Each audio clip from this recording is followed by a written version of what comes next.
start, so everyone's aware of that. And yes, I would like to welcome everybody for coming this evening, or whatever time it may be where you are, and thanks very much indeed for joining us. So this event is hosted by the Media and Gender Group, which is a UK-based feminist academic collective of researchers. We're based in Leicester, but we have friends and collaborators and members from across the UK and now internationally. And one of the great things about being able to do online events is that we get to speak to feminist scholars in different contexts that we wouldn't ordinarily be able to have come speak to us. And so today I'm really delighted that we have our very esteemed speaker, who I'll introduce shortly. Before we begin, I just want to go through a couple of really basic housekeeping points. So as you know, the event is being recorded and it will be sort of available afterwards, so you can go back and watch it and share it with anybody else that may be interested too. It's being recorded.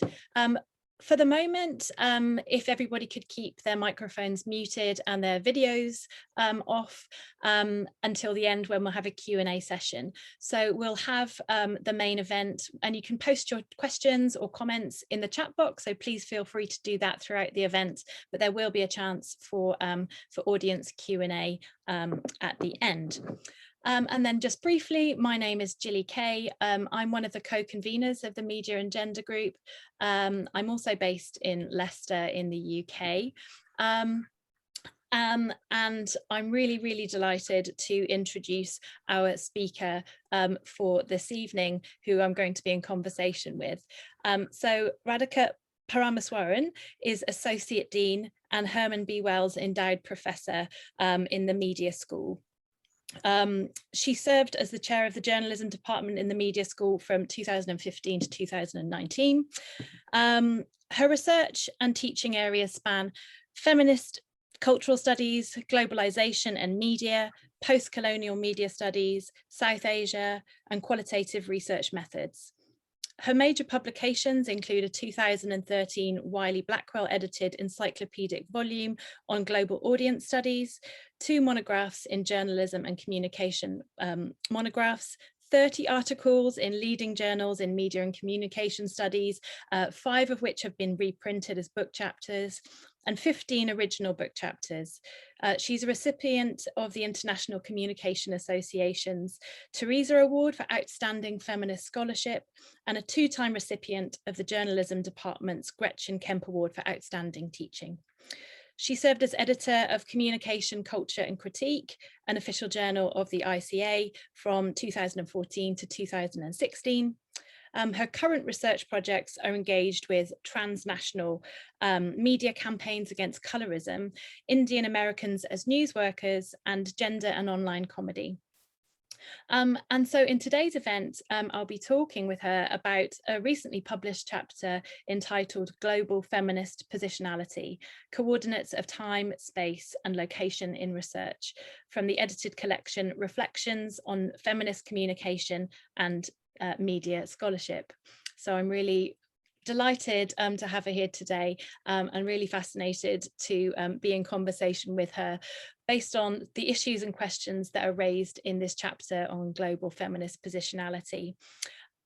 So without further ado, we'll begin the conversation part of the event. Radhika, first of all, thank you so much for being here. Really appreciate you taking the time to come and speak to the Media and Gender Group and to discuss these really fascinating questions and issues that you raise in this chapter. In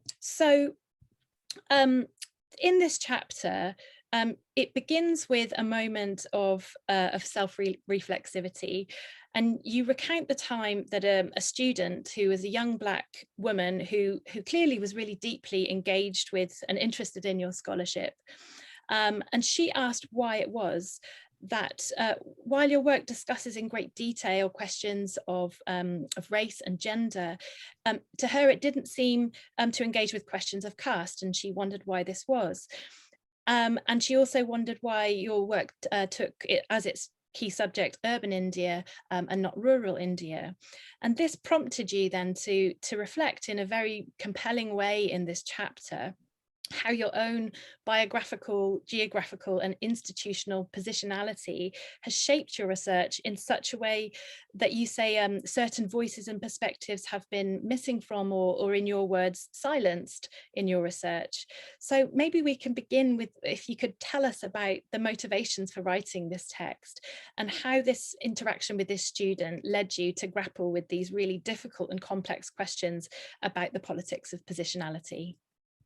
Thank you, Jilly. I first want to start off by saying thanks to Jilly for this invitation. And it's such an honor to be part of this group and to, you write these things and you don't know if anyone's reading them. I mean, you do in some ways. You can go look up, downloads and citationalities and so on. But it's really nice to have, an embodied reader, right, who actually says, I read it and I found it, provocative. So thank you so much. I'm honored to be here. So Jilly, yes, you started off with, really the beginning of my chapter. And it's interesting to me to be at this juncture in my own trajectory, right? Having been in the academy for over 30 years now, the US Academy, having come here for graduate school, and then having this, very fleeting interaction with the student really provoked this in my head. It was, I guess, a good opportunity. It was the right time, and I had been invited to write this chapter for a book that includes other senior feminist scholars, all of whom have won the Teresa Award, right? And so my choice, I could have chosen to work on, a project, a database project, right? One of the projects you mentioned, okay? But to me, not going down that journey was, it was, I toyed with that, could I use some of my existing data? But really, as I began to think about what would be most useful in a work that contained senior, thinking of senior feminist scholars, I thought to myself, what would be really helpful is to look back and chart the journey of one feminist scholar in a very, humble and restrained way, without hubris, but just to say, what is the journey I've taken in my research? Why this particular journey? What are the, as you put so well, what are the contextual factors that have shaped the choices I've made? And really, I think what's important here is for me, is to demystify the process of academic labor, because so many of us, encounter each other at conferences and in all sorts of settings, including, I would say finding an article I've written or a book chapter I've written or a book just, in the library, right? And these, you encounter these products in a very decontextualized way, unless, of course, the scholar chooses to share their journey, right? And so for me, what felt really significant and important, and as I was joking with Jilly prior to the start of this, a bit of a midlife crisis, right? In a productive way, as to why this journey, what does it mean? So, demystifying, academic labor. The second thing is, the term reflexivity is useful, but I also find the term accountability useful, right? And so I use the phrase a feminist accountability, right? And to me, that is holding myself accountable, to the various networks that have sustained me, holding myself accountable to all my students, holding myself accountable to the specific student who I talk to, right, at the beginning, because she asked me these really profound questions, and I just thought to myself, she's asking me, really important questions, and I ought to answer them, right? And so to me, these were the two goals, right? Demystifying academic labor for a generation of future scholars who rarely know why we do what we do. And that contributes to some degree to this idea of, a brilliant scholar who just comes up with ideas and then just sits and writes. Right. And that is not okay. To me, that is a very sort of patriarchal model of scholarship. So, and then, of course, accountability means really taking seriously what have we done? Why have we done it? What has been missed along the way? What are the gaps and omissions? And so at the end of writing this, I'm still not sure I've done it as well as I should, but that is part of the journey, right? I'm looking at this as a starting point. Mm. Yes, thank you. And I think, from my point of view, I was really grateful that you'd written this chapter. It was so engaging. And if you haven't read it, I'd recommend to everybody to get hold of a copy. And you've raised there so many, I think, questions that I'd like to come back to. But first of all, maybe we can begin with the kind of beginning of your academic sort of journey, and you talk about in the chapter about how you left India and came to the US 30 years ago to do graduate work. And yet your research, including your dissertation work, continued to focus on India even when you were working in the context of the US. So maybe you could just tell us about what led to that choice of wanting to keep focusing on India. Jilly, yeah, and I should just say, before I answer your question, that one of the things I tried to do in the chapter really is I tried to make it really accessible. And that was, part of also demystifying academic labor to me, is to invite people into it from all, disciplines. So I would love to hear back from you all if you have a chance to read it on that. So now to address your question, Jilly, yeah, I remember when I first started doing my dissertation work, encountering all sorts of people outside my discipline, right? And to many of them, it seemed very strange that, somebody would come all the way to the US and then say, I'm going to study. And that time, India was my only home. I still thought of it as home. Now I have two homes, so why would you do that? And of course, the next question was, why would anyone be interested in your work on India and the US? Can you explain that, right? To a large degree, I would say that although it sounds a bit self-indulgent, I will say that there's a lot of ways in which you acquire a very sharp comparative lens on home when you leave home, right? And so in a way, when you're within your home spaces, you tend to, take for granted things that you go, that's the way it is. These are the norms. You don't question things very much, right?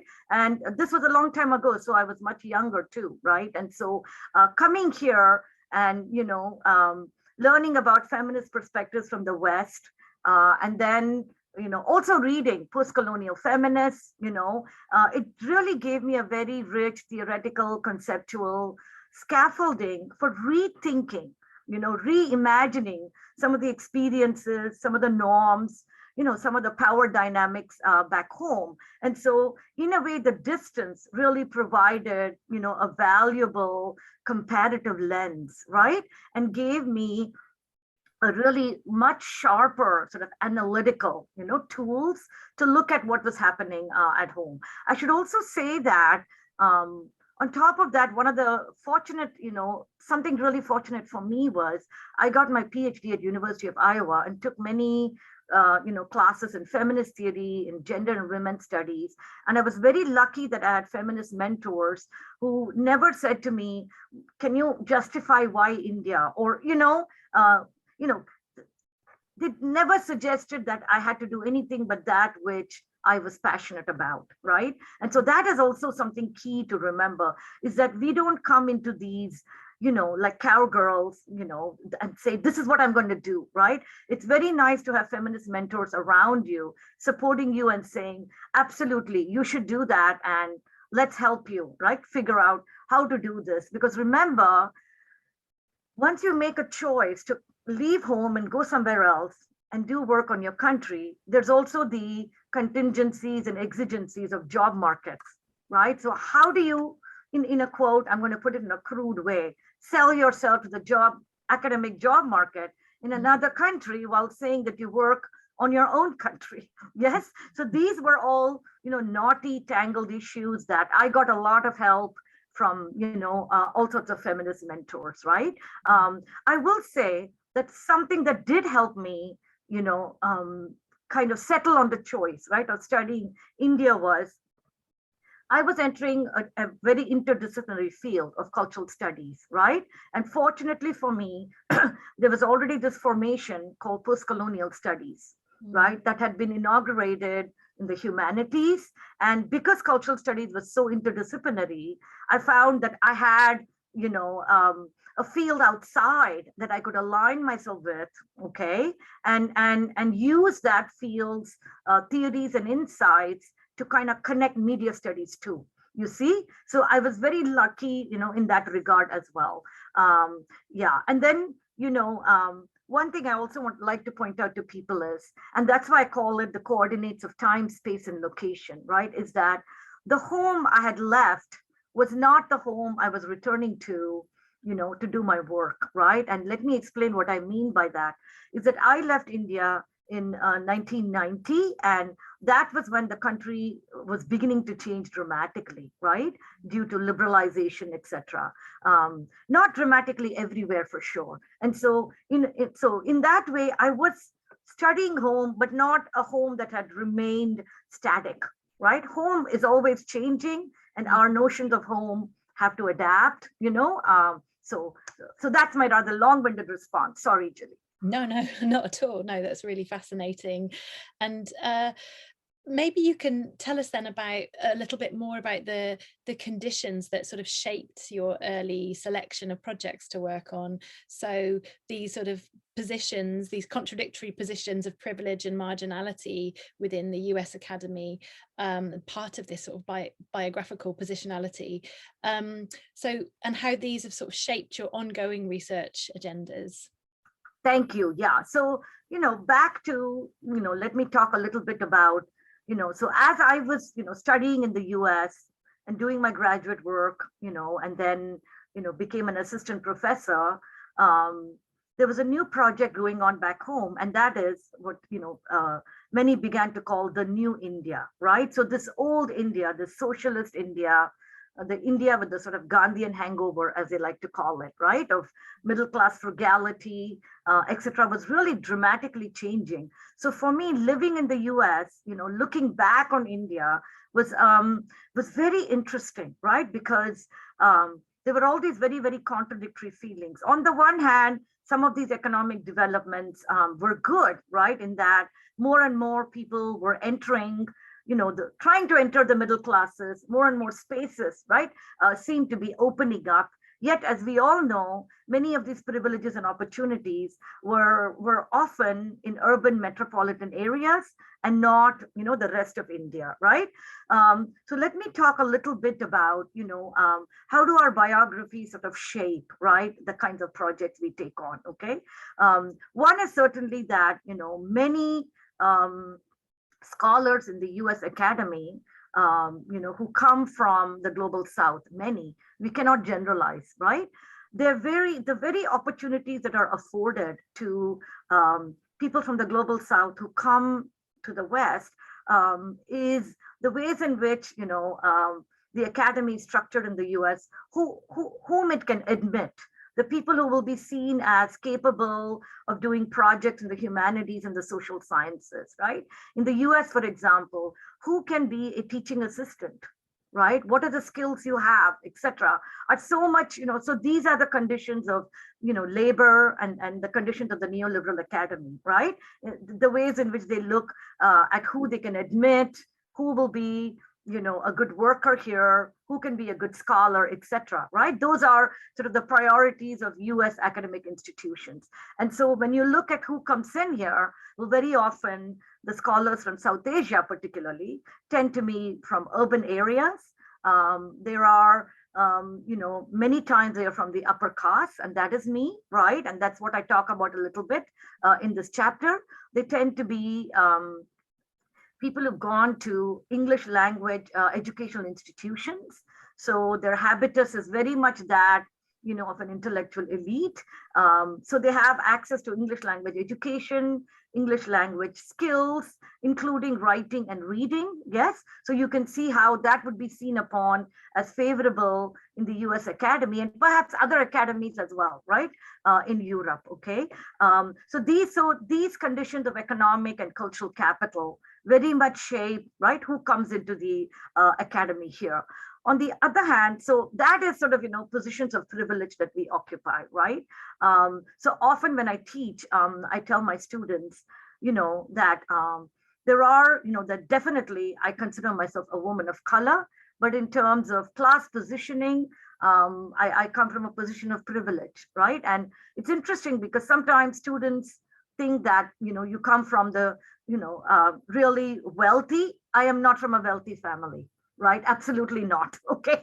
The, I would say more like middle class. However, Bourdieu talks about economic capital and cultural capital, right? Certainly plenty of cultural capital, right? In terms of caste privilege, in terms of language skills, etc., right? And so it becomes a very interesting exercise then in class to unpack these various conditions, right, of privilege and marginality. However, coming to the US, you do find, that even if you're coming, even if you come with certain class privileges, you are perceived as a woman of color. You are perceived as someone with darker skin. So there is a process of racialization that goes on. And that is part and parcel of this, of what we call intersectionality, right? To point to something that we all know a lot about, right? And so you do get, there's also a certain kind of pigeonholing that happens, right? You are somebody, you're South Asian, you study your own country. Therefore, you cannot teach all the mainstream courses, right? There's a form of ghettoizing, right, that begins to happen. And that happens to many feminists also in many disciplines, right? So if you do global feminist media studies, then you end up teaching certain classes, and guess what? It'll be full of all the international students, right? Students from the dominant, communities will not take the classes. So there is a process of, ghettoization that happens as well, right? And for those of us who are in media studies, to a large degree, when you look at, how global media studies develop, to some degree, in its early inception, it lacked this sort of critical consciousness, right, of power dynamics, etc. So in my field, for example, you called it international communication, and that was just every country that was studied that was outside of the US, right? So the US was not considered part of this, sort of panoply of nations, right? And so in that sense, the US becomes the norm. Everything else becomes exotic and international, right? And so these are the ways in which, you have to kind of navigate these conditions, right, of privilege and marginality. So I'll stop there, Jilly, and let me know if you want me to develop this further. Well, I was going to ask you actually about how you write in the chapter really beautifully about how you had this sort of this position of peripherality imposed upon you, and as you were talking there of the sort of process of racialization, because of the ways that within media communication and cultural studies, these questions about colonialism, race and patriarchy were, and to a certain degree significantly still are, relegated to the margins of the field. And you write really eloquently about how in order to create what you call a web of sustenance, to be able to sustain yourself, you had to sort of shuttle forth back and forth between media and cultural studies and other fields, like race and ethnicity studies and post-colonial studies. So maybe you could just talk a bit about that, about the challenges of doing this kind of research in the US Academy, and how we create these webs of sustenance, or how you've done that in your career. Thank you. So yes, I am so lucky to be, at a large university here, Indiana University, where we have a very strong gender studies program. We have lots of wonderful programs, on race and ethnicity. We also have an India studies program, right? And so I actually have many institutional homes here, and that is part of this sort of web of sustenance. But that did not start just here. as Jilly pointed out, when you do interdisciplinary work, right? And when I entered media and communication studies, when you said you did post-colonial theory or post-colonial studies, there were actually people whose faces would look completely puzzled, right? Like, what is that? And, what do you mean by that, right? And it was very interesting to me because the US is basically, a settler colony, right? Yet there is so little teaching that happens in media and communication study about Native Americans, right? It's almost, never brought up in courses. There's so little course content, right, that positions the US as a settler colony. So for me, while I did, sort of have to kind of say, everybody should know post-colonial studies. How can everybody not know what it is? Because it's the world that we have today. The world that we see around us today was profoundly shaped by European colonialism in such a substantive way that there should be nobody in the US Academy or any academy that does not know about it, right? If you look at a 19th century map of Africa or India, you can just see every European country literally was scrambling, right, for portions of these countries. And so what we see around the world today in terms of transportation, in terms of educational systems, in terms of the media, in terms of social justice systems, have been profoundly shaped by European colonialism, right? And so, and then you have these people from all these parts of the world going back and forth, shaped by these processes, right? So if you look at the US, for example, why is it that a lot of US corporate work is outsourced to India? I'm talking about service work, right? That's because there's a large group of people in the global South who are being paid less, but can speak English, right? And therefore service US markets, right? This is shaped by colonialism, right? So the challenges I faced were, even sort of basic explanations as to why a field like global media studies or international communication should embrace, right, post-colonial theory. It's not something that's exotic, done by, a select few in disciplines like art history or English or film studies, right, that are seen as sort of, fields that are outside, right? How do we bring those perspectives into it? So for me, definitely, creating this web of sustenance was,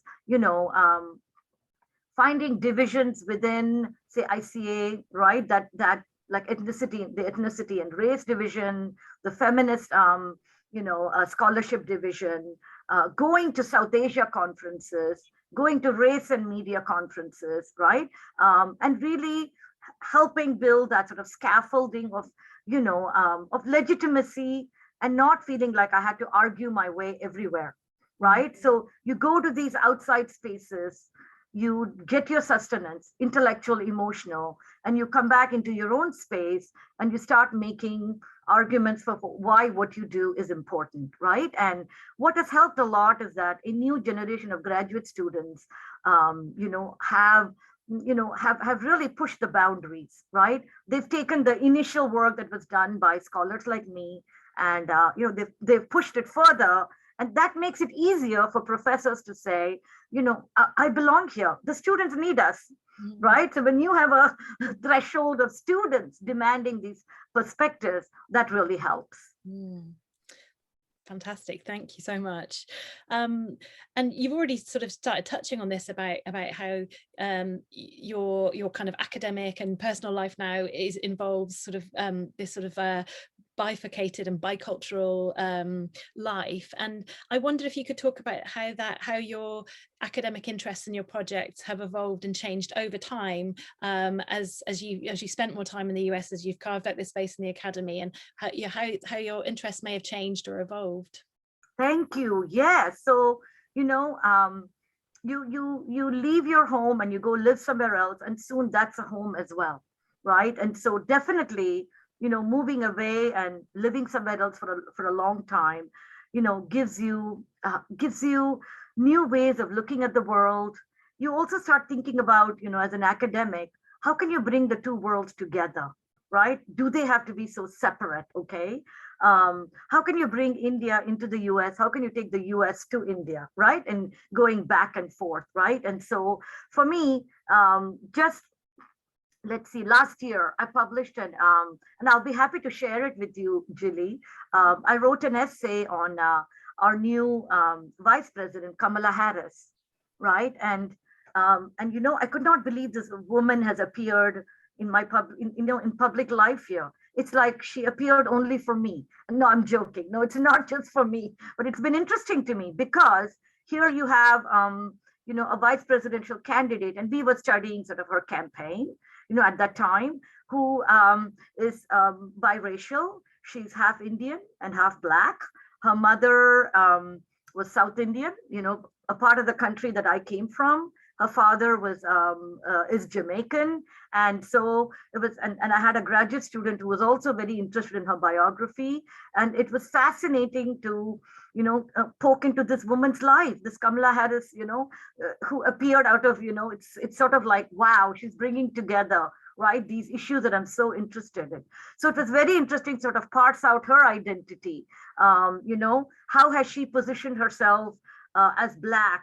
Why she's been more silent on her South Asian identity, right? It comes out in bits and pieces, but she positions herself much more as African American, and Black. And how is it that that happened? How did her mother raise her to be Black while not being Black? Her mother, so how do you do that as a parent, right? Raise a child to be, to identify with a racial group that's not your own. And so so this was one project, Jilly, that was very interesting to me, to look at from my sort of new bicultural, right, sort of bifurcated life. The other project that became very, very interesting to me, and this is my research on colorism, right, which was to a large degree in the US, the issue of colorism has been studied within the African American community and the Latino community, but definitely far, much longer within the African American community, and particularly by African American feminists in sociology and anthropology, right? Those are the two big fields.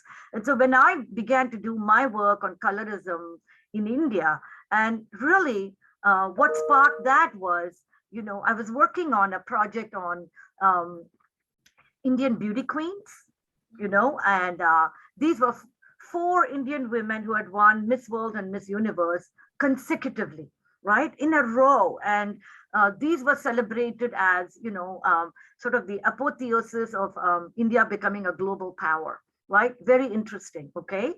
Sort of projected through these women's bodies. So I was working on that. And of course, I would bring my research back into my teaching. And once again, my sharp undergrads, I would show these images. They started asking me, why are all these women so light skinned? What's up, professor? Why? What's going on, right? And I kind of had seen that, but not seen it, right? Not with the lens that they brought to it. And so, as these questions started pouring in, I also noticed as I was going back home that the number of skin lightening products in the market had just exploded, right? In the so-called New India, where things were supposed to be getting better, right? And, we were trying to dissolve hierarchies, the rise of a meritocracy and so on and so forth, right? So it's sort of like, what is going on here, right? And so this is how I began to research this topic.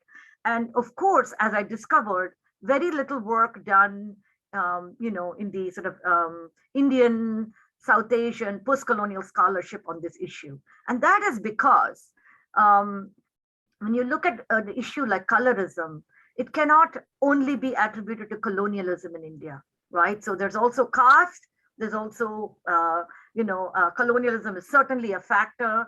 There's also sort of the, I'm just going to call it media imperialism, right? Which brings a lot of, so a lot of white faces and a lot of white bodies, right, into the global South. So when I started studying this really brought to me, I don't know if you all have, heard of Isabel Wilkerson's book, right, on race and caste. Oh, you should check this book out. She has a new book which came out, possibly in the last 6 months or so, of trying to explain race by using caste, Mm. right? Yeah. And so, so to me, my work on colorism was really bringing together forms of what I would call ethno-racialization within India, right, based on skin color, that carried with it, you know, well, should I say, similarities and connections with how colorism manifested in in African American and Latino communities, right?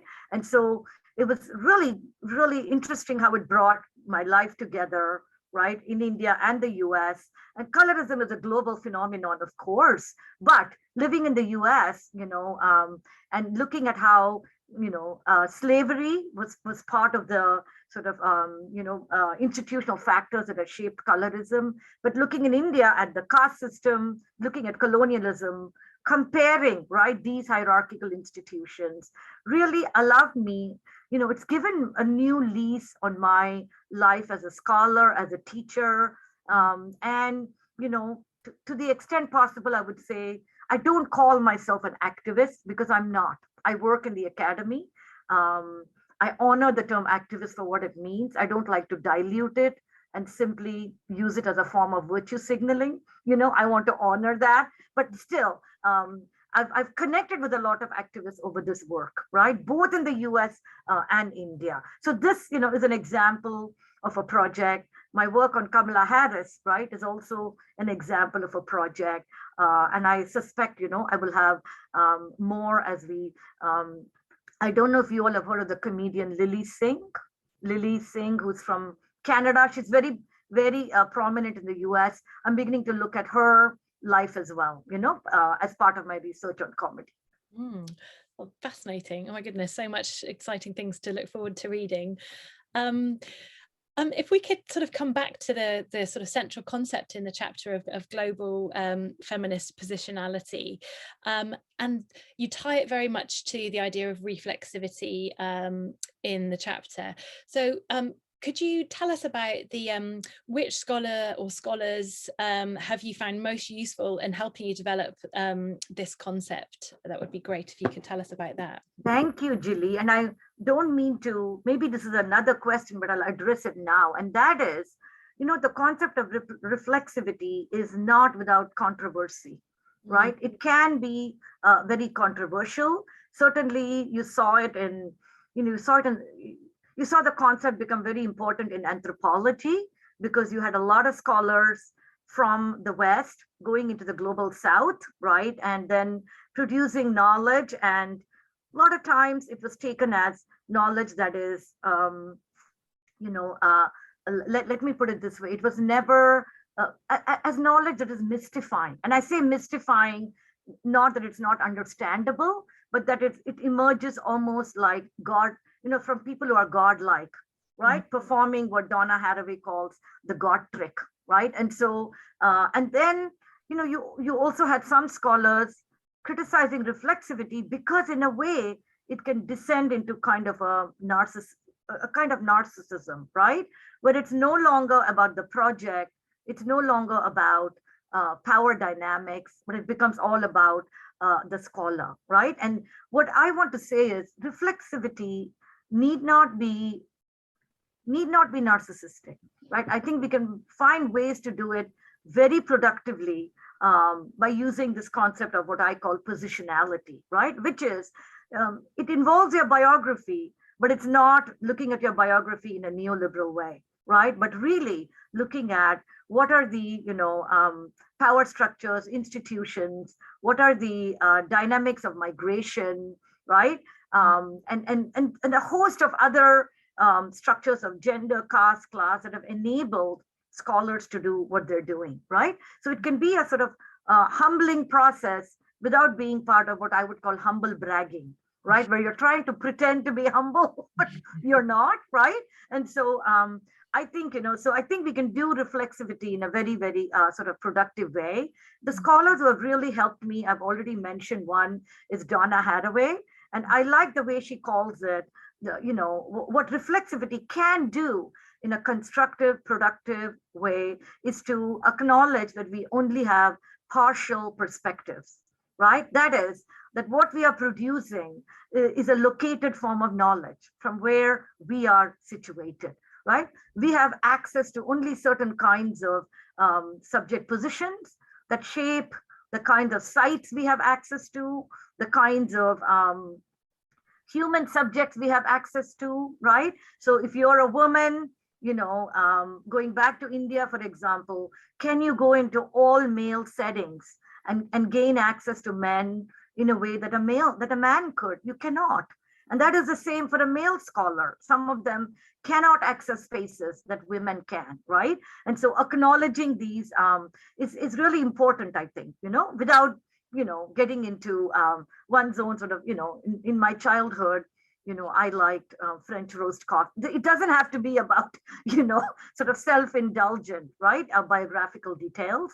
The other scholar that has really influenced me is Ruth Behar in her Vulnerable Observer. It's a beautiful book about her positionality, as Jewish, as Cuban, as part European. It's a rather old book now, but still, I think, very powerful.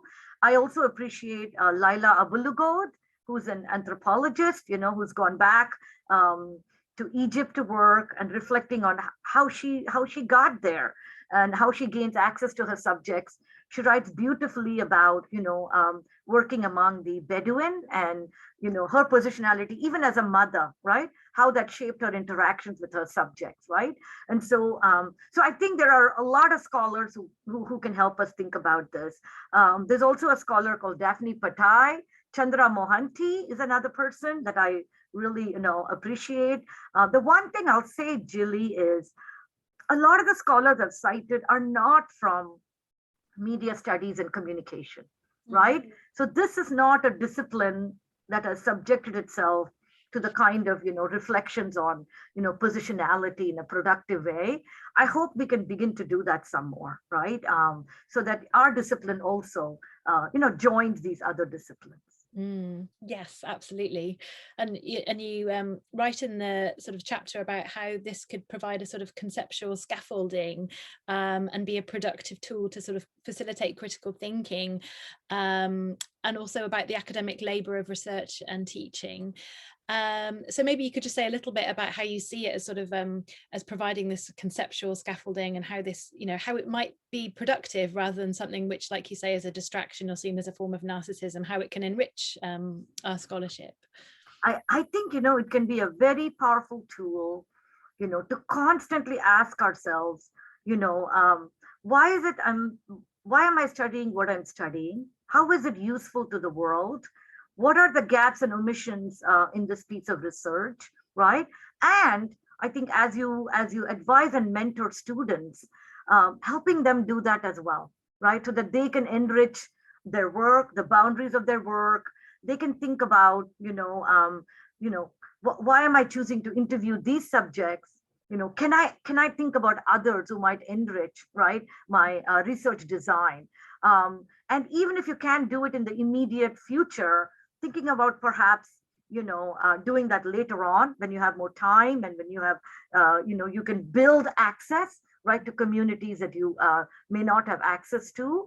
I think it also is a very good tool to think in a very, to really have some humility about what you're doing, right? And why I'm saying that is that to a large degree, the processes of tenure and promotion, right, in the US at least, are very much tailored towards banging on about how great one is, and I'm putting it in a very simplistic way. But you do have to write these statements about, I'm doing this, I'm doing that, I'm doing X, Y, right? And you have to claim your expertise, which I remember finding very difficult, right? But then you have to do it, but you have to find a way to do it that also acknowledges, that you are building on what others have done. Yes, you may be treading some new terrain, but that this new terrain is very much circumscribed by forces beyond you, right? That have, produced the scholarship. So, so I think it's very good to kind of build it in to your life, not as you have to do it every day, every second, no, but as you begin your projects, as you're wrapping up your projects, as you look to new projects to say, how can I improve what I've done? How can I stretch this? And to be open to your advisees and students' projects as well, right? And to telling them, yes, you have this project, but have you considered something else? This is something that has not been done. And guess why I know this? Because I haven't done it. I could have done it, but I did not do it. Is this something you would consider, right? So you're pushing the field and you don't have to do all the work, right? You can mentor and encourage, right? Other scholars, right? To do it as well. So those are some things I find very productive, Julie. Yeah. Absolutely. Thank you very much. And I'm conscious of time, so I'll just ask one last question before we open it up for others that might have questions. And you've already talked about just then about the working within the constraints of the academy and within the university, and I wonder if I could just ask you about your sort of positionality within that hierarchical institutional context. And of course, increasingly, those of us who are employed within academia are working within these institutions that are deeply hierarchical, non-feminist, profoundly implicated in these broader forms of exclusion, injustice, and labour practices, of course, are increasingly characterised by exploitation and precarity. So what challenges have you faced in trying to reconcile your own feminist politics in relation to this, working in this context, and particularly as you've taken on senior and management roles, and also then how might this concept of global feminist positionality help with those kind of very material challenges that we face in working in these institutions? Thank you, Julie. Yes, I think, in the US, at least, among the communities that I work in, definitely to some degree, going into administration is going to the dark side. There is no, this is how it is viewed, right? So I did not do that very easily. It was not an easy decision for me, but I think it's important. So I just accepted a position as Associate Dean of the Media School here. We have about 70 faculty. And, for me, it's really, the first thing is to think about what do you embody to the outside world, to future students, to your graduate students, right? By taking on these roles. It's important to see women in these roles. First, there is that, politics of visibility. We have to go beyond visibility, for sure. But let's start there, right? In terms of visibility and representation, I think it is heartening for many, even though they may joke about you being on the dark side, right? I accept that. It can be the dark side, but hopefully you may bring a little light into it, right? So I think it's very important. Second, I think it's important for scholars with progressive politics, because even if the spaces are not as open as you would like, even if there are constraints, there are a lot of ways that one can push back, right, and make it a better place, even if it's not the ideal sort of vision, right, that we have. So asking questions about, what does our curriculum look like? Are we addressing issues of social justice, diversity in every course? Not just ghettoized courses that have the word social justice in them, right? So for example, we have courses called public relations, right? And it's easy to view it as, it's people who want to make a lot of money, who are not interested in progressive politics. Well, that's not true. There's large numbers of women who take our public relations courses, right? And definitely talking about, people of color in those fields, talking about women, who've taken leadership roles in those fields can be important to them. And so ensuring, that, issues of gender, race, class are addressed across the curriculum, right? Also, as in this role, you can ask, who are our faculty? How many of them are women, right? How many of them are faculty of color? How can we increase those numbers, right? And so you do have a role to play, in changing, right, the composition of those who are, in important roles, right, affecting students' lives. There's also ways to ask, what are our adjuncts paid? Is there a way to improve this, right? How can we help better the lives of those who are on the peripheries of the academy, right? Asking questions about graduate student stipends. Can we make that better? How can we help our graduate students get the best mentoring? Because you all know, oftentimes, if they don't happen to have mentors or advisors who are hands-on and who will make time for them, those students can be left behind.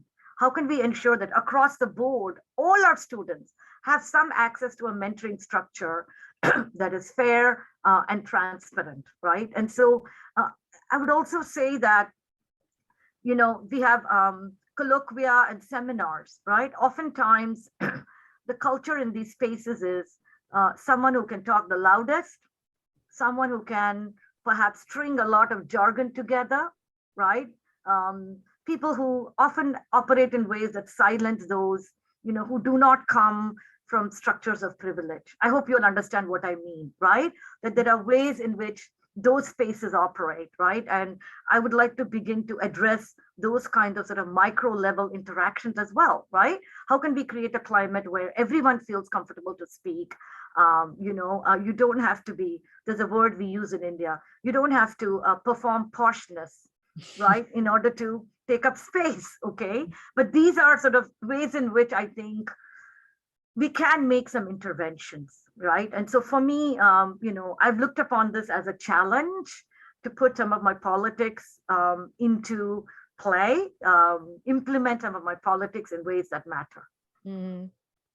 Thank you so much. Yes, that's really, really inspiring, and so much to think about. And so I'd like to invite everybody now, if you have a question, please feel free to raise your hand or type a question in the chat box. I know somebody's already requested a link to the chapter we've been discussing, so I'll make sure to add that in too. So yeah, please feel free to raise your hand, unmute yourself, use the chat box, whichever you might prefer. And maybe just while we're waiting for people to sort of formulate a question. Oh, actually, I can see. Oh no, that's somebody coming into the room again. Sorry. While we're waiting for people to formulate a question. Dilly, we have one from. From Mako. Oh yes, so please feel free to unmute yourself if you would like to. Thank you, Mako. Nice to see you. Fascinated by this discussion, because as in a graduate student, I've just been encountering some academia as a feminist. So I wanted to ask you,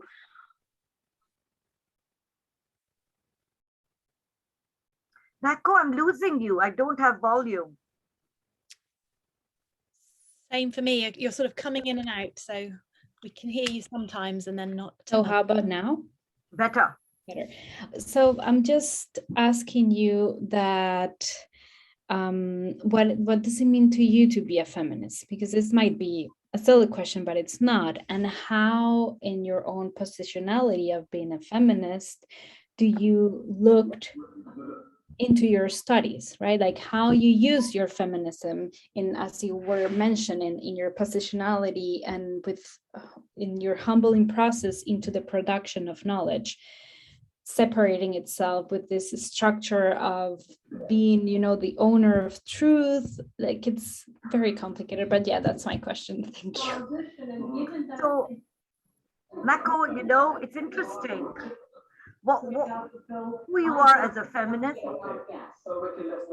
I can hear some background noise, Jilly. Yes, sorry. Can everybody, let me just see where that might be coming from. I think it's I think okay. That's stopped. Has it stopped? Okay, yeah. So Mako, you've asked a very interesting question, right? So no, still going on. So I think I can okay, that should stop now. Okay, great. Thank you. I hope everyone can hear me. So Mako, if I'm right, your question was, what do you see as, my definition of feminism? How do I see myself as a feminist? Is that right? Okay. And then what was the second part, if you don't mind saying that again?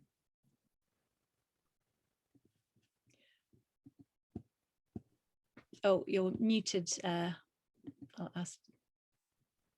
Can I, okay. And the other part is like how your own identity, your positionality marks the way you produce the knowledge. Like how do you, in this structure of the academy where sometimes we, like I saw that you are also like expert as you mentioned on qualitative research, like how you do that in a way that's not subject to object, but like as a feminist way of conducting the studies. Yeah, thank you. So, one's definition of feminism keeps evolving, right? So I'm not the feminist I was when I started graduate school, right? Because in graduate school, for me, being a feminist was very much about being a feminist in that community, right? Of graduate students, right? Of finding my space in classrooms. But as I've gotten, as one ages, right, there's a temporal element to what feminism is, right? So for me,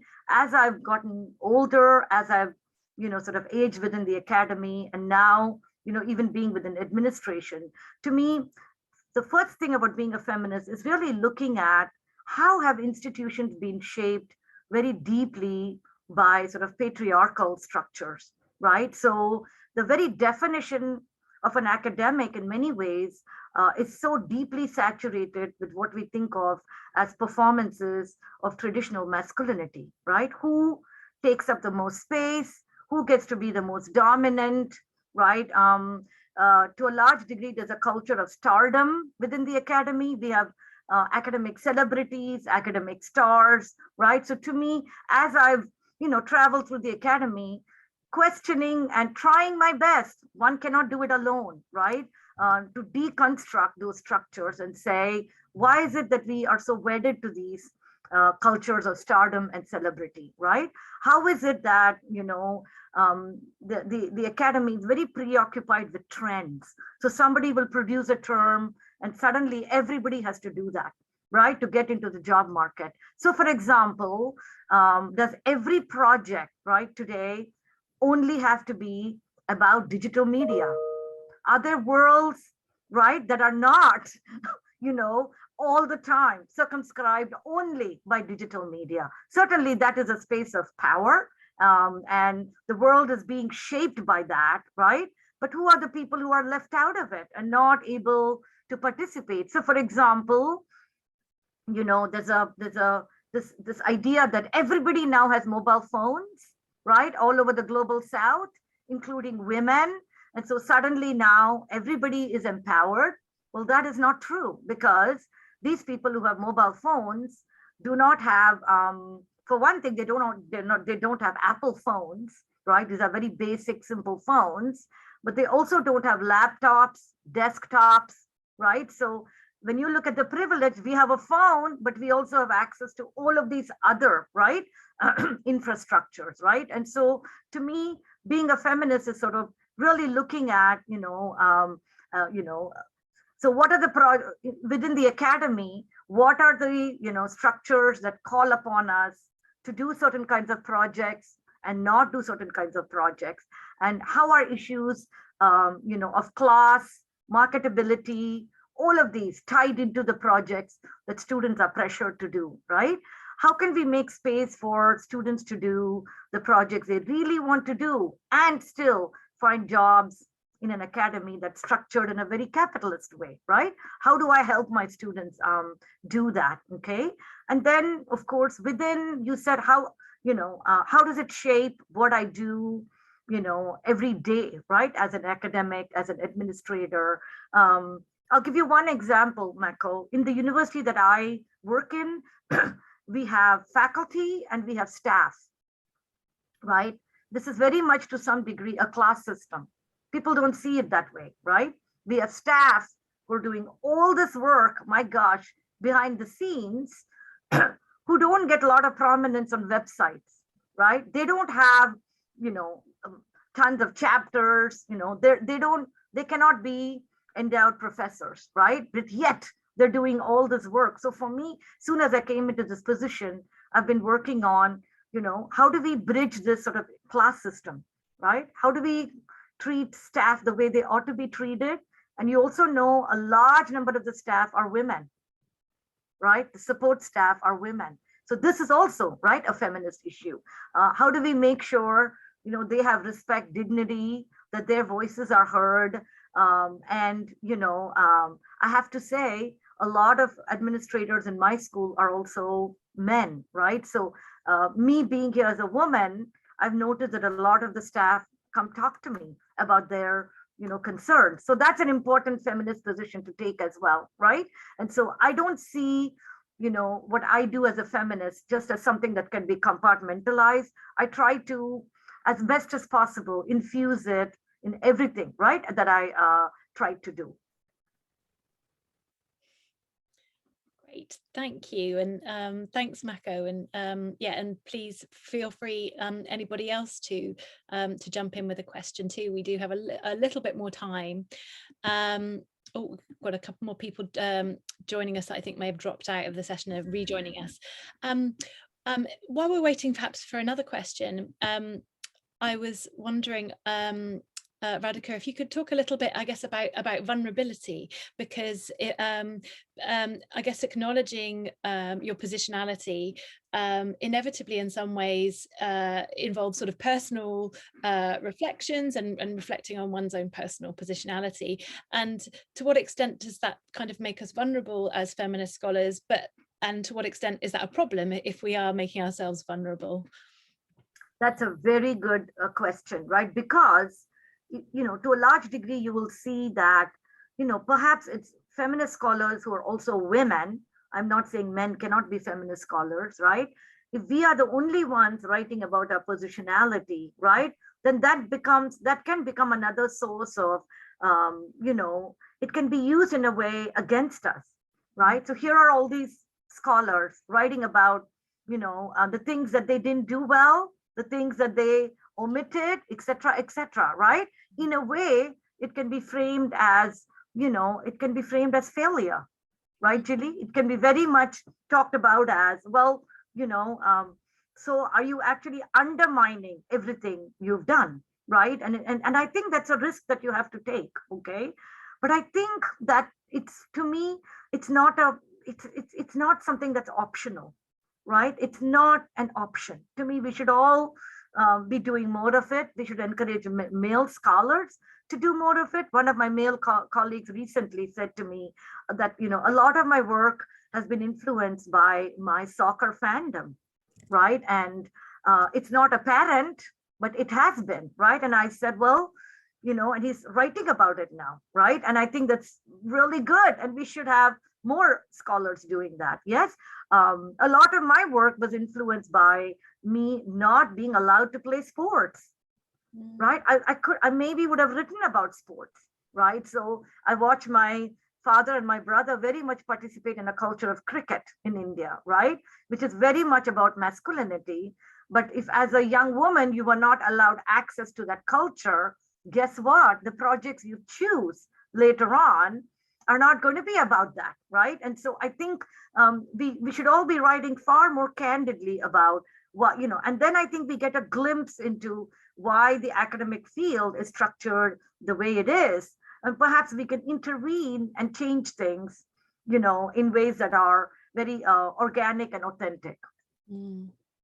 Yeah, absolutely. Yeah. Yes, thank you. Would anybody else like to jump in? I realise that I have been sort of hogging the questions a lot, so please feel free if anybody would like to ask a question. So you can pop it in the chat box, or just share your mic. And I have posted the link in the chat there for at the request of those that would like to get access to this chapter. So yeah, would really recommend reading it and sharing it among your networks. I think it's a really productive and generative piece. And I guess maybe then, Radhika, if there aren't any other questions, I'll just jump in again, and just ask you what your kind of future research might be, and you know, how you're going to take this concept of feminist positionality, global feminist positionality, to new projects. You've already talked about your work on colorism and how that's a real interest of yours at the moment, but what do you see your kind of future research as entailing? So, you know, one of a recent project I worked on was a little web series called Ladies Room, right? I don't know if anyone in the audience, you know, have heard about this, but it's a short comedic, right, web series. And it was very interesting to me because it's it's two feminist women script writers, right, who produced it. It has two, you know, I'm going to call them feminists, okay? Two feminist young women, right? And it's set in Mumbai, and it's about their lives in this mega city, right? And kind of looking at what do young professional women in the city have to navigate, right, in order to gain access, right, to employment, to careers. They have a very, very colorful body sense of humor, right? They use language in a very pungent and acidic way. And while they're doing that, they're also exposing a lot of inequities, right, in society, so on and so forth, right? And so to me, what's very interesting about this, you know, from sort of the scaffolding of global feminist positionality is, I find this fascinating because a show like this would not have been possible 30 years ago, right? So for me, watching this show, and I'll just make myself vulnerable again, right? I remember thinking to myself, I could have been one of these women, you know, but that was not possible, right, for me. So what do I mean by I could have been one of these women, right? And that is certainly, you know, they dress the way they want to dress, they talk dirty, they call out, you know, power structures wherever possible. They openly discuss topics like menstruation. They openly talk about things like abortion, right? A lot of things that simply was not possible, right, when I was growing up, okay? And so it's interesting to me that I approach the show as from really a sense of loss, right? Positioning myself again, right? This was not available to me as a young woman, but here it is, right? And so then there's a sense of a utopia lost, right, in my head. Here's a utopia lost. Yet I also had to think about, you know, from the same position of positionality, you know, who are these women? Well, they are privileged women living in Mumbai, right? The actors themselves. The script writers are also women who grew up in urban India, who had access to structures of, you know, privilege, again, class, language, etc. The show was produced in collaboration with a company, right? So they had access to these resources, okay? And so again, this sort of scaffolding of privilege and marginality, right, became very useful to me to unpack what are the possibilities and limits, right, of feminist comedy, okay? And then, of course, I had to ask, who is watching this, right? It tends to be largely urban middle-class women, right? And so then you have to say, what are the, you know, I mean, what does it mean? Is this really widespread? Can it really change the entirety of society? You know, so I think it really gave me this position of, you know, when you study something, you know, you have to be careful about looking at its possibilities, right, and its limits. And so in that way, and I hope to continue to do work on sort of feminist comedy in India, right? It's a remarkable space. You know, I want to honor what these women are doing, but at the same time, right, also look at, you know, where does it circulate? What are the limits? You know, the diaspora are watching this sorts of comedy, certainly, but again, which diaspora, right? Who are they? And can this sort of change be available to those who live on the peripheries, right, of, again, sort of metropolitan, right, culture? So that is just an example, okay, Julie? That's brilliant. Thank you so much. And yeah, I really look forward to looking out to see what this project might kind of develop into. It sounds really fascinating. And that really speaks to, I think, a lot of what you've been talking about this evening about how what we think, what is often positioned at the margins is actually something which can help, is vital for helping us to understand the center or the mainstream. Or so yeah, problematizing what's at the center and what's at the margins is so important, and so I think you write about that and talk about that so beautifully, so thank you very much. And just to point to some of the comments in the chat box, so lots of appreciation for the talk, and so for example Katie Moylan, hi Katie, who's my colleague at Leicester, says thanks so much for an expansive discussion. I don't know if you just wanted to say it out, Katie, if that would be easier for you to, or I can just read it out if you prefer. No, I think Katie should. I hope, Katie, you will share your voice.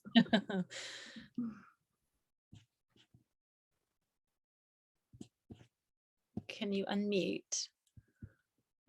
Maybe I need to. Do you have to unmute everyone, Julie? Maybe I have to ask you to do that. So you should be able to do it now, Katie. Yes. Hi. Thanks for this. Hi. Just so much here is resonating, and I didn't raise my hand to do a question because I'm just kind of absorbing all this discussion. I'm inspired here by these everything from positionality to being accountable and to really seeing where we are with our research. What are we doing with it? And I didn't want to ask a question that was just a comment, because I hate it when people do that. But I did want to chart that I was very struck by what you're saying, and even the sense of being away, working elsewhere, which I have done, although I went from settler colonial US to the belly of the imperial beast, which is here in the UK. But I guess as I'm here, I wouldn't mind asking if you don't mind me pushing things even a bit further, because people have already asked you around questions around vulnerability and how we can maybe talk about that in ways that are safe. I wonder, is it possible to even mine vulnerability and the fact that so many are precarious? I'm not, and I feel so fortunate that I'm not, but I remember when I was, and I think when you are precarious, it's very hard to be able to reflect and take the time that you describe to kind of really situate yourself, because you're too busy firefighting and doing your work, you know? Yes. So are there more structural ways, again, building on what you've already told us, to kind of further support each other, maybe mine our emotional precarity and experiences in ways that develop strategies? I know people are doing this anyway, but maybe steps further, if I can put your feet to the fire there. Oh, yes, yes. And I do think, some people would say that the project of reflexivity, the projects of, in a sense, I said to myself, I actually write it in the chapter, right? Have I participated in sort of a self-indulgent confessional mode, right? And to tell you the truth, I don't know. To me, it's people who read it who can determine that, right? I tried not to, okay? And there are portions in the chapter where I even say how I came to feminism was a very, very sort of personal journey for me. And I don't share that. And I don't share that because in order to do that, I really would have to talk to my family first, right? I cannot just share that without asking them, because it would implicate various family members, including, some people who are young. So it is interesting how, Julie, we talked about what makes reflexivity not narcissistic to me is exactly to some degree what we leave out. It's not just what we leave in, right? It's important to think about what are the decisions we make on what we leave out. How do we hold ourselves accountable, to other structures, right? In what we reveal, right? And so to me, that is a feminist way of thinking about reflexivity, right? Not jumping into it and going, I'm gonna, just vomit everything to the world, but constantly saying, does this belong here? Does this belong there, right? And so, Katie, I do think to some degree, this chapter was made possible by exactly what you referred to, is that I don't live in conditions of precarity, right? And I'm very fortunate because, I came equipped with these English language skills, right? I come from urban India. I was privileged to go to schools that they were not very good in many ways, but, they made us work really hard. and I'm not saying that was right. In fact, it was probably not, but you come equipped with this, you know how to do that, and you know what the academy demands, right? And there is a lot of lip service to what do you call work, family balance, etc. But really, it's not happening. We all know it, right? With every email that comes, I go, okay, here comes, some window dressing, right? But really, we don't mean it, right? And so, to me, your question is interesting in that how do we extend, these spaces of, calling things out as they are, right? Naming the realities of people's lives, right? And make that available to people who may not have, the luxury of being invited to contribute a book chapter, right? Of really blocking out some space, on my weekends to do it, okay? That's an interesting question. And I wonder, we could tackle it better as a community. I don't have all the answers, certainly, but I do think one thing that's happening at our university that has been quite, I'm going to say it's shaking up a lot of things, right, is a very, very public discussion of mental health, right? Thanks to the pandemic, right? And it's not mental health just as you ought to go to counseling, right? Go get some counseling, right? That would be a sort of, yes, we all need counseling, right, for various reasons, but it's not being discussed in that way. It's really being discussed in a way, what are we doing in our classes, right, as in a routine way, in routine ways, right, where professors talk about, oh, I'm really rigorous and you're not, right? And what does rigorous translate to, right? Rigorous translates to, I won't swear on Zoom, right, but it translates to certain ways of comporting oneself, right, that are very patriarchal ultimately, okay? I've always maintained that you can be rigorous and kind and feminist, right, and acknowledge all the constraints in our lives at the same time, right? You can at least try to do that, yes? And so how can we make spaces, for example, for our graduate students, right, in their colloquia, in other spaces, to not only be about scholarship, but to start talking about, the toxic ways in which perhaps the academy functions, giving lip service to a lot of progressive ideas, but quietly business is going on as usual, right? So how can we all think about, and certainly this discussion about mental health in very, very public ways in all sorts of settings, right? Kind of like departmental meetings where we often just, we do business as usual, but now mental health is on the agenda, right? And everybody's mental health, okay? So, and talking about how, canceling a meeting occasionally is a good thing for mental health, not just going to a counselor, trying to schedule meetings in ways that do not impinge on people's, childcare, right, obligations, right? Who takes up space in seminars? How are, ways of, that we conduct business as usual. So calling into question many of the routine things, I think, is going to be helpful. Talking about mental health and disassociating it from just sort of the psychological, right, industry of care, but really making it about the systemic ways in which we operate, the hierarchical ways in which we operate. I think these are all, right, good initiatives. But Katie, I suspect you have some good ideas as well, right? I'm not, this has to be done as a community, I think. We all have to start talking about it, and finding ways to make it part of the culture. Absolutely.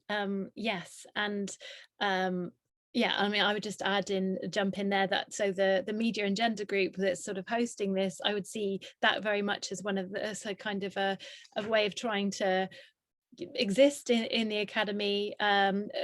It's a kind of web of sustenance, in your words, Radhika, of trying to just carve out these spaces which is sort of decoupled from these sort of relentless strategizing of the university and sort of and thinking about these broader questions. And I guess thinking about it, this is a space, I suppose, where typically we can sort of consider our positionality a lot more, and actually even that in itself is quite, I think, is not unrelated to mental health, because Yes. it's such an important thing to kind of to reflect on, you know, on the constraints that you're working within, and yeah, all of those things that you talk about in the chapter. And I'm just going to point to another comment in the chat box from Stacey Moon Tracy. So thank you, Stacey, who just says thank you so much, that she's a first-year postgraduate researcher, has been thinking so much about my positionality and been using creative writing to reflect on this, but haven't yet addressed my accountability or what I'm omitting. So I've taken on so much from this today.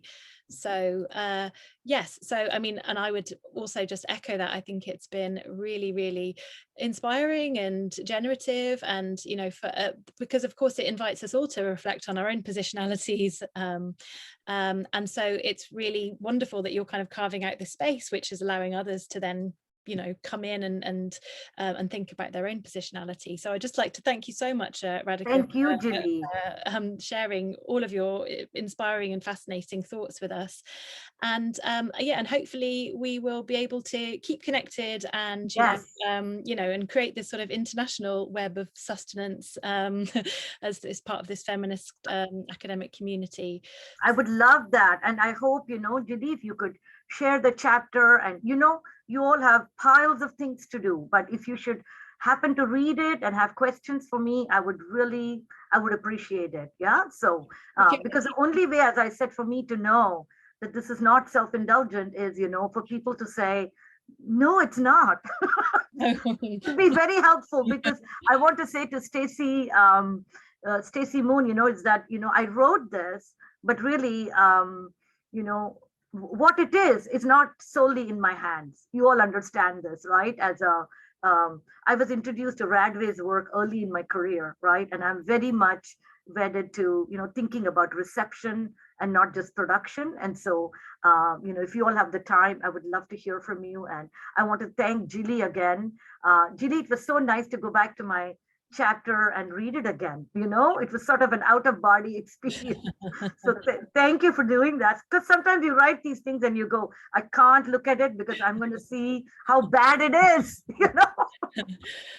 No. But I read it this morning and I was like, it's okay, it's, you know, it's okay. Yeah. It's brilliant, it's wonderful, and that's why we really wanted to be able to talk to you about it. And it's been fascinating to hear you expand on some of those questions. Yeah, and absolutely not narcissistic, and the reason that it's not is because it speaks to, not, you know, it's not self-indulgent, because it spoke to me and to other people that have read it, and yeah, and it illuminates these structures of power in this really compelling way.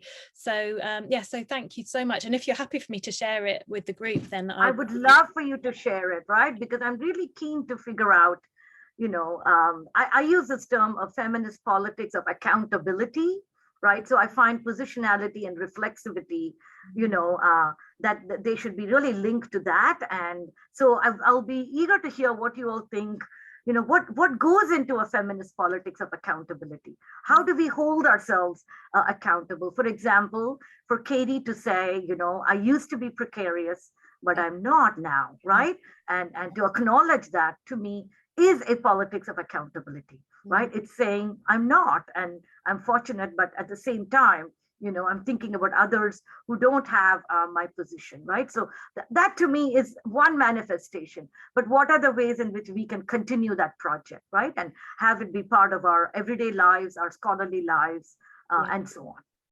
Absolutely, yes. And it's just making me think now, like, I think this should be like the beginning of some sort of conversation. It would be wonderful maybe to have some kind of symposium on kind of global feminist positionality. And I think I'd be so interested in continuing this conversation. So maybe we can all keep in touch and sort of yeah, that would be great. Yeah. Nice meeting all of you, and thanks again, Julie. Yes, thank you so much for everybody for coming, and yes, hope to see you all soon at another event, and maybe in real life one day. That would be better.